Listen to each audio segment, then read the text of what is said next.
Well, let's keep the conversation going about the work of charter schools here in East Baton Rouge Parish. Trey Nelson is with Oshner. He's been here before on the show. Charles Nadd is the principal over at Baton Rouge Oshner Discovery Schools, starting up for the 2023-24 school year. It's going to be at the site of the old Runnels, right here, so you know where it is. Tell me why this school is different. What makes it special? Health sciences.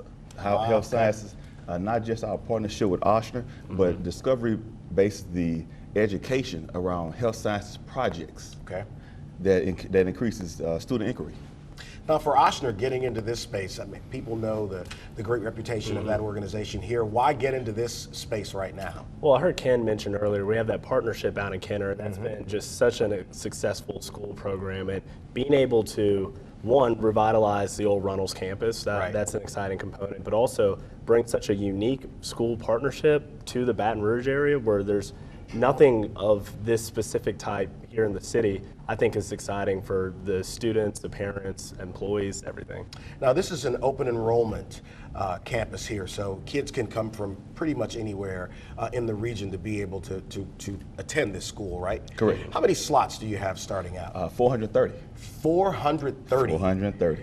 Man, you know, it's amazing. You talk about health science. I love how charters are nuancing the way they teach by having themes. Like Helix has the Aviation Academy. They've got one that they're starting that's going to be based on artificial intelligence. And then you got the health sciences. Dig into that for me a little bit. Like, what are kids going to get with this being the basis of what the school is? All right. The students will get a health sciences infused throughout all subject matter. Okay. We will have, now this is not just with, we're going to have the project-based learning. Yeah. That means every grade level is going to have a science lab experience. And this is weekly. Okay. Not just, and this is not for a grade. This is actual hands-on student inquiry that's going to produce curiosity and lifelong learning. Because these kids, you got to keep them occupied mentally. Right. And this is something that I think will engage them.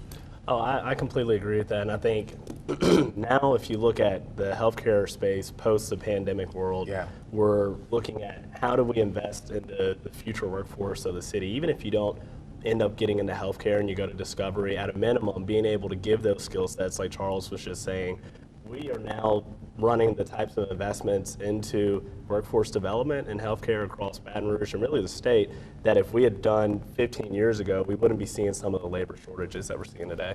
You know, one of the other things that maybe not politically correct to say, but charters as a model have forced traditional schools to evaluate how they educate kids, right? So let's talk a little bit about that, because I got a chance to visit some schools in New Orleans when Collegiate Academies was trying to come here. I was invited to go and canvass and see a couple schools there. Obviously, we've talked about Collegiate here, Basis, Helix, and then with Oshner doing a health sciences a theme.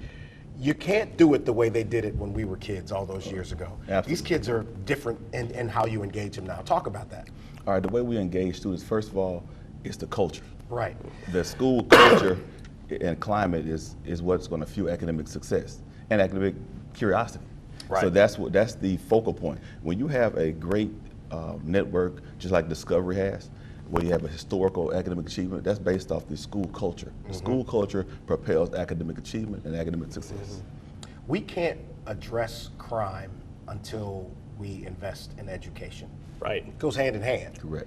You have to give kids an opportunity. You know, when a kid can't read or write or count, can't get a job, they're more likely to be involved in something that's going to end them, put them in the parish prison or worse.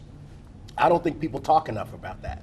Yeah, I agree with you, and I think it all comes back to education at the end of the day, right? Us being able to invest in children so that they obviously can function as adults in society, but they can also get a career here in the area. The companies connecting back in with students to open up internship opportunities. I mean, we have to kind of pave the way a little bit for students to really find success here in the city, and they can. Tell me where people can find information about the new school that's coming. Oh, discoveryhsf.org, and click on Baton Rouge Oshner Discovery. And we also have the information session. Yeah, in-person information session that's going to be hosted at Discovery's campus on March 2nd at 6 o'clock p.m. There we go. So Trey's been here before. Don't be a stranger, Charles. All right, let's talk about 225 Fest. Myra Richardson's going to be on the set next.